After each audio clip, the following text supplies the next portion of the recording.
Welcome back. Today, we are going deep inside the design process outlined in Chapter 3 of the Eco-Egypt Utility Scale PV Training Program.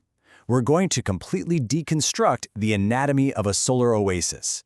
Specifically, we'll be looking at a 35 horsepower, 40 kilowatt peak solar pumping system, recovering the exact design steps, the calculations, the drawings delivered, literally everything an engineer needs to turn a barren patch of desert into a thriving irrigated farm.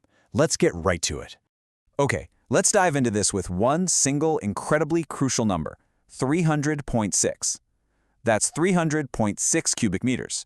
For our specific case study farm, this is the massive volume of water literally weighing over 300 metric tons that needs to be extracted and moved every single day. But how do we actually build a system to move that much weight using nothing but the power of the sun? Well, here is our engineering roadmap. First, assessing the water demand. Second, crunching the hydraulic calculations. Third, sizing the PV system. Fourth, core equipment selection. And finally, reviewing the final technical package. All right, step 1, assessing the water demand. You know what's really fascinating here is that the engineering doesn't actually start with solar panels at all. It starts with biology. Our source outlines a farm with 6 human residents and 60 faidans, which is roughly 62 acres of crops. Based on standard crop water consumption tables, these specific plants need 5 cubic meters per faidan. Do the math, and boom, we hit that 300.6 cubic meters of daily demand. But here's the catch. We only have about 5.5 peak sun hours of maximum solar intensity to actually work with. So, dividing that daily total by 5.5 means our system absolutely must deliver a flow rate of exactly 55 cubic meters per hour while the sun is shining. Now, if we're pumping all of that massive volume of water in just a 5.5-hour window, you might be looking at this setup and asking yourself, wait, where are the batteries? I mean, how on earth do we store this energy for the rest of the day? The answer to that is an absolute game changer. It's called the water battery effect. In these utility-scale agricultural systems, we literally do not use chemical battery energy storage systems at all. By simply pumping water into an elevated storage tank during the day, gravity just does all the work for us later. The elevated water itself becomes the stored energy. This totally eliminates those massive battery capital expenditures, saving roughly 30% right off the bat on initial project costs and delivering a significantly better overall ROI. Pretty brilliant, right? Moving right along to step 2, crunching hydraulic calculations. Every great solar design follows a really strict methodology. Our source material gives us this clean 4-step progression to size these systems so we don't get lost in the weeds. We calculate the water demand, determine the total dynamic head, find the hydraulic power, and finally, size the PV array. We just checked off step 1, so let's tackle step 2. Calculating total dynamic head, or TDH, is really just about figuring out exactly how much physical resistance the water faces as we push it upward. First, we have a static head, which is the sheer vertical lift straight up from the deep well, and that's 90 meters. But water rubbing against the inner walls of the pipes creates friction, adding another 15 meters of equivalent resistance. And finally, the valves and bends add 10 meters of what we call fitting losses. Add all those up, and our pump has to overcome a total dynamic climb of 115 meters. Which brings us to our next critical number, 35. By plugging our flow rate of 55 cubic meters per hour and our 115 meter TDH right into the hydraulic power equation, we uncover a requirement of 24.7 kilowatts of raw hydraulic power. When we factor in standard pump efficiency losses, the math dictates that we need exactly a 35 horsepower pump. But what kind of pump are we talking about here?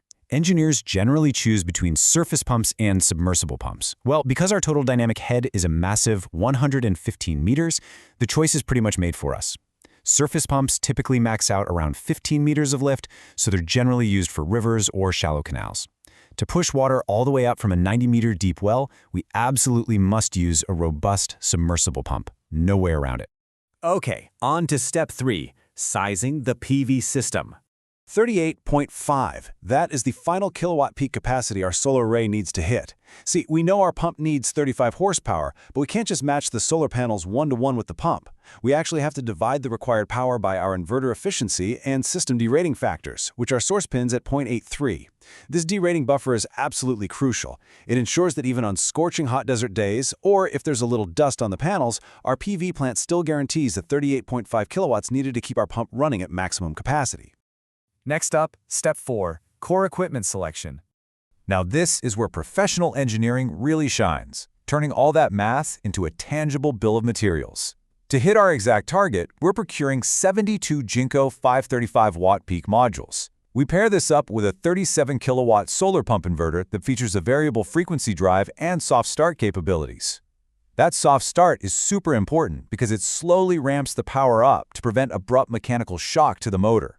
Then we add in our 35-horsepower submersible pump, correctly routed cables to keep the voltage drop safely under 2%, and a solid copper earthing kit, the whole shebang. But wait, we can't just wire 72 solar panels together arbitrarily. Actually, scratch that. We have to perfectly match them to the inverter's electrical limits.